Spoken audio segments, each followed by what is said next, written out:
Hi, this is Scott Marker, and this is another episode of Treasure Valley NIA Quick Tips. What it is I'm a franchise owner of a network and action franchise out of Houston, Texas. And it's just, I have three groups and I have business owners in them, local business owners and professionals.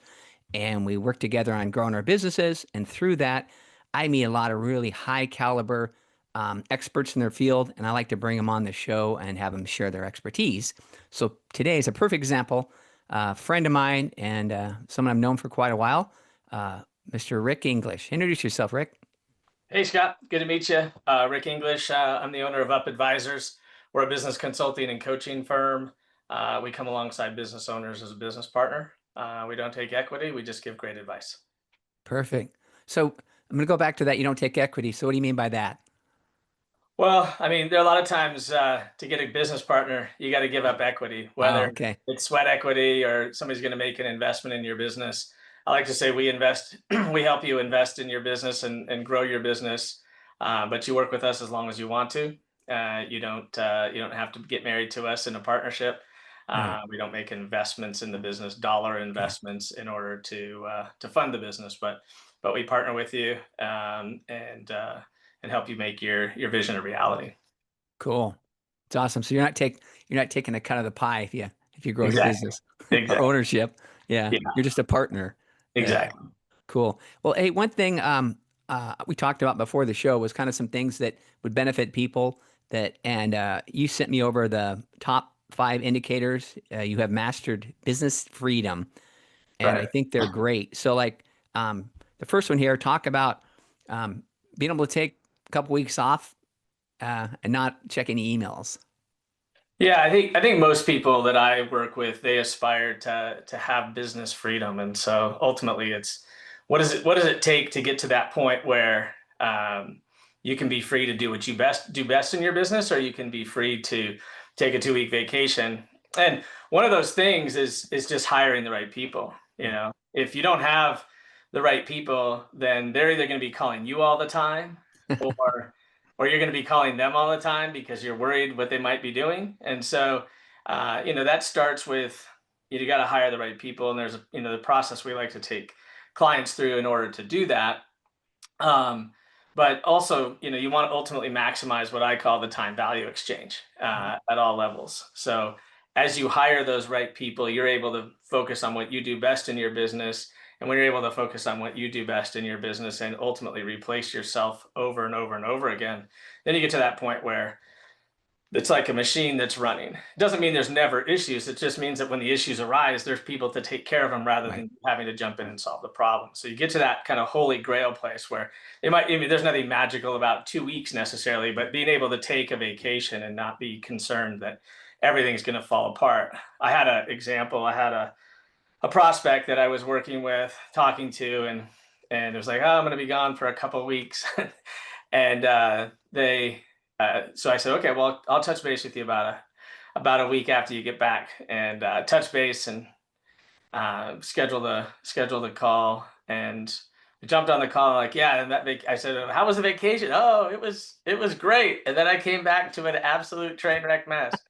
And so she was free on her vacation, but she wasn't really free because then she came Yeah. back and there was all kinds of problems. So just getting to that point where you have the right people in place to be able to know that things are being done right, Yeah. they're following your processes, and things are taken care of in a way that you don't have to check your email every day and be calling in every. No, that's a huge thing. I mean, I can't tell you how many people that, yeah, that just can't unplug, even though they Yep. should. Even if they Yep. could, they should. Uh, Exactly. so one thing I'd like to back up here and just say, like, what type of businesses do you help? I mean, is there a range, million to 500,000? I mean, Yeah, we typically will go, I like to say pre-revenue startup to say, 30, 40 million. okay, A lot of the businesses we're helping right now are, sub 10 million. okay, But I was the CEO of a firm that was 23 million. So okay, very comfortable helping business owners in, up to that, 40 million-ish range. Ultimately, as I look at it, all businesses have 5 buckets. You've heard me talk about this plenty of Yeah. times with Well, I people. mean, but tell the Yeah, listeners. people, process, product, profit, Yep. and we actually call it purpose-driven customer experience now. And so they all have those 5 pieces, and so it's just a matter of which ones are working well. Like we just talked about the people one as it Yep. relates to being able to take a vacation. If your people aren't right, it's going to be problematic. If your profit's not right, meaning your numbers, your accounting, your data tracking, isn't right, it's going to be a challenge. And so all 5 of those buckets have to work together. And it doesn't matter whether you're a one person company that's just getting started, or you're 40 million and trying to continue to scale and grow the business. So Yeah. No, that's great. Um, so here's another one of the five of the again the top five indicators that you've have mastered business freedom um, is new team members learn quickly, jump into the process, and are productive within days versus weeks or months. yeah, That's a huge one. right. Yeah, and that's for me is a lot about the process. So, I was on a call this morning with a client, and we were talking about project management and just that process. And one of the things that they need to do is map out the whole process of their typical job, and then account for any kind of exceptional things that happen. When that's the case, and you have a very clear process for how you run a job or how you run a project, it's easy to insert somebody in. So you went and hired the right people, but now you've got broken processes and you're trying to Right. fit them in and get them trained up. But if they come in and this is how we do things, they learn that process. It's going to be so much easier for them to get running up and running faster. And so it starts with knowing which processes that you need to have lined out. We like to think of it kind of like 80-20-70-30 rule.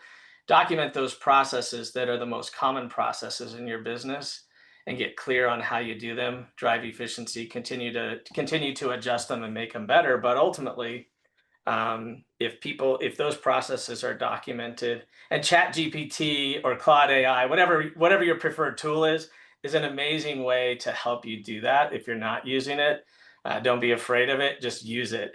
You can always just make adjustments. You can tell it to make the adjustments as you go through it. So love using that to help clients map it out. And So and real quick, go on that because you know me, I love AI. yeah, Real quick, so give just like a quick example of how they could use ChatGPT to do that for them, a yeah, process. it would simply say, hey, let's just say we're a roofing company. Okay. Build me a process for installing a tear off roof. We're going to tear the Okay. roof off and we're going to put a new roof back on. Build me a step-by-step process for how to manage the project from start to finish. And you're going to get it'll break it down. You look at it sometimes. Any of those programs you use, Chat or Claude or Gemini, they'll sometimes they get a little wordy. And just say, make it brief, Yeah. break it down into 20 steps. So there's a lot of different ways you can do Yeah. that, but you got to use it just because it's so efficient Oh yeah. and shrinks your process, forces you to not have to think about it all. Now you're just making adjustments off of to for the nuances for how you do it. So No, no, I love that. The one thing is a company that's not on my LinkedIn. um, and I work for them, and it was one of the most traumatic times in my life because the onboarding was the lady who was training me quit, and then they had these new SOP binders, and they just wanted me to, if they had any questions whatsoever, do the job. Now this was a complicated job, right? We were doing mhm. international sales all over a couple of Yeah, different countries up, and putting all the pallets together. It was just super complicated. And they're like, "Have you checked your SOPs? Have you checked your SOPs?" I mean, it's a binder, you know. I mean, you have someone on the phone with you, you know. Anyway, so it's yeah, like, yeah. I think onboarding sometimes again, this goes back to how people learn, you know. It's Mhm. I like to watch videos. I really do. Reading stuff Yeah. for me is like the least favorite way. Hmm. So, Hmm. um, but Yeah. onboarding, what you got to get onboarding process that Yep. you you have to have one in place that actually people use and you see a benefit from it. Right. Yeah, and when you're onboarding, it's helpful to before that onboarding starts to find out just what you said. How do they learn best? Some people Yeah. learn by watching you do it and then going and doing it. Some Yeah. people are good with watching video. Some people are good with the print. So you kind of got to have you got to have it somewhat customized Yeah. to that person, just to accelerate that learning process. Um, for each individual employee who joins Yeah. your firm. So Yeah. I think the big thing is the takeaway is, and like you've said, is that onboarding is huge. yeah, Like you said, you want to have people up and running in your business so yep, you can take your 2 weeks off, or do you want to have them exactly. still trying to ask you questions when you're on Yeah, vacation yeah, 6 months later? yeah, exactly, exactly. uh, um, yeah. What? Oh, now this is one that's me because I'm at sales is kind of my one of my wheelhouses, Your but things. Yeah, um, is is having sales that are consistent, so you're not stressed out about them, and that you're not wondering where your next sales from. yeah, yeah, yeah. This is huge because if you're trying to grow and scale and be free, if you're constantly worried about Yeah. where your next sale is going to come from, or you don't have your marketing strategy in place, so you're having to dive into marketing, or you got to go close every deal because you don't have somebody on your team that can actually close deals. Then it's going to be a challenge. And so it starts with really getting clear on who the customer is that you want to serve, so you're not trying to market to everybody. I mean, if you have a Yeah. mass market product, you're still not going to market to everybody. You're Right. going to you're going to market to a sizable chunk. But if you have a narrow product or service, then you need to market to that right customer. So having a marketing strategy that enables you to reach that customer consistently, and then having a sales process that's easy, it makes it easy for the Yep. customer to buy. If and you have your cycle thing that you take people Oh through. yeah. um, but it's just being in that position where you're not counting you're not counting, or the business isn't counting on you to execute the marketing Yeah. strategy. They're not Yeah. counting on you to be out networking all the time. We talk a lot about networking. Yep. It's not counting on you to answer every sales call or to go out on every proposal meeting. There will be certain meetings where it just makes sense for you to Yeah. be there, and that's great. That's part of the process of owning the business. But you may get to the point where, you know what, I don't want to be on any sales calls. Yeah. And so being able to get to that point of freedom where your team members are able to execute on all those things is is huge. No, it is huge. It is, like I said, because again, having the consistency, I always think about like a snowball on a business is Yep. once you get things going, um, Mhm. maybe you're not sweating and working as hard, but you can never Yeah. stop. Yeah. You're always marketing. Exactly. Yeah. You built the system so that the system keeps going, and you Yeah. have people that are making adjustments, because it'd be great to think I'll set it and Yeah. forget it. I don't know if anybody remembers the Ronco rotisserie chicken infomercial. I remember it was growing up. It was their whole motto was set it and forget it. You put the chicken in there and it's gonna go rotate for 3 hours. Well, that's not the way sales and marketing are. No.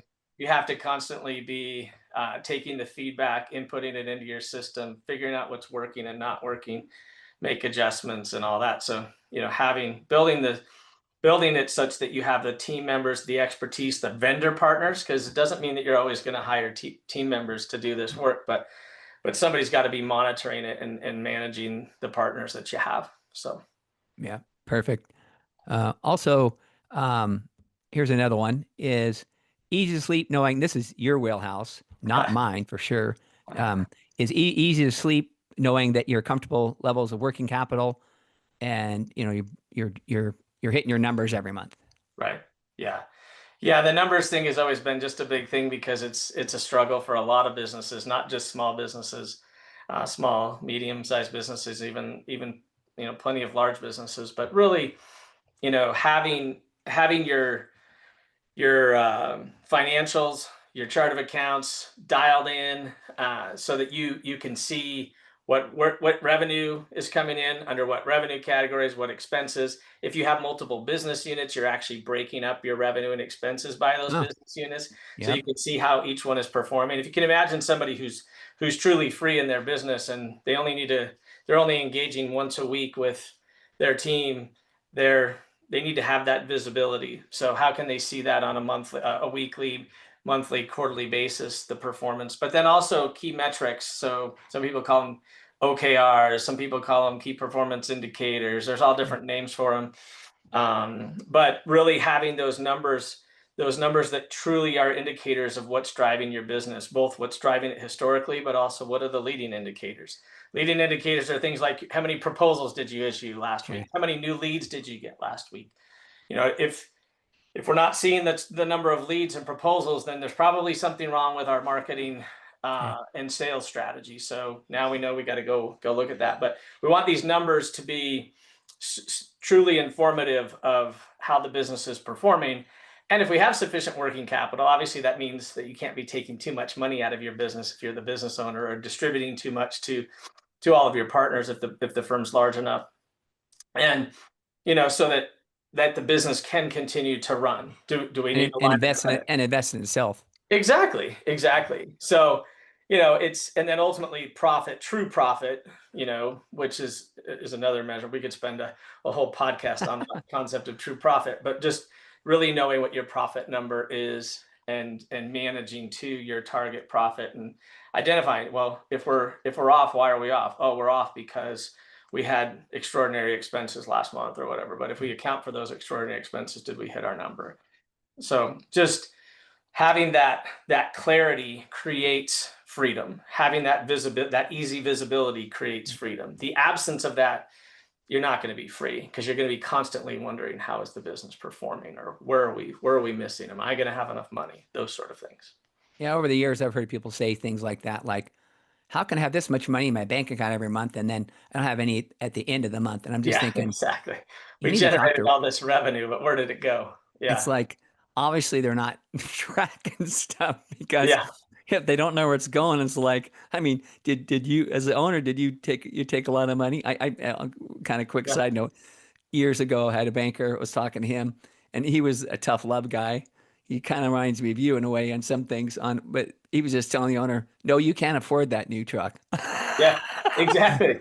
He Yeah. goes, he goes, I'm not going to be able to give you a loan next year for that next thing if you keep buying too many more toys. Yeah, yeah, exactly. The toys have to be incremental sometimes. If your business is just blown up and you've got Yeah, all kinds of good profit, for you. good for you. But Yeah, don't count on that always being the case. So you do need yeah, to keep some dry powder. But and you also, you got to make sure your margins are good. So your gross yeah, margin, you got to be able to calculate that. I see a lot of times where the expenses are spread out all over the place that should be under cost of goods sold for us to capture gross margin, and really know, okay, well, what does it cost us to deliver this service? What does it cost yep, us to produce this product? And then what do we have left over after if we know that's what our cost is, you only got the the operating profit, your operating margin, your gross profit to work with. And so, if it's not enough, either your price has got to go up, or you got to lower your cost of goods sold, yeah. or And some that's some, or some blend of the two. yeah, and that's something that, again, I think a lot of business owners just have their head in the sand about is that you got to know I mean, what's it cost you to provide your service? Hmm. The first time out and then ongoing, and if you don't know that, how do you know how to do your margins? Yeah, yeah, And then, yeah, yeah. And so, I mean, and we've talked before, that one of your biggest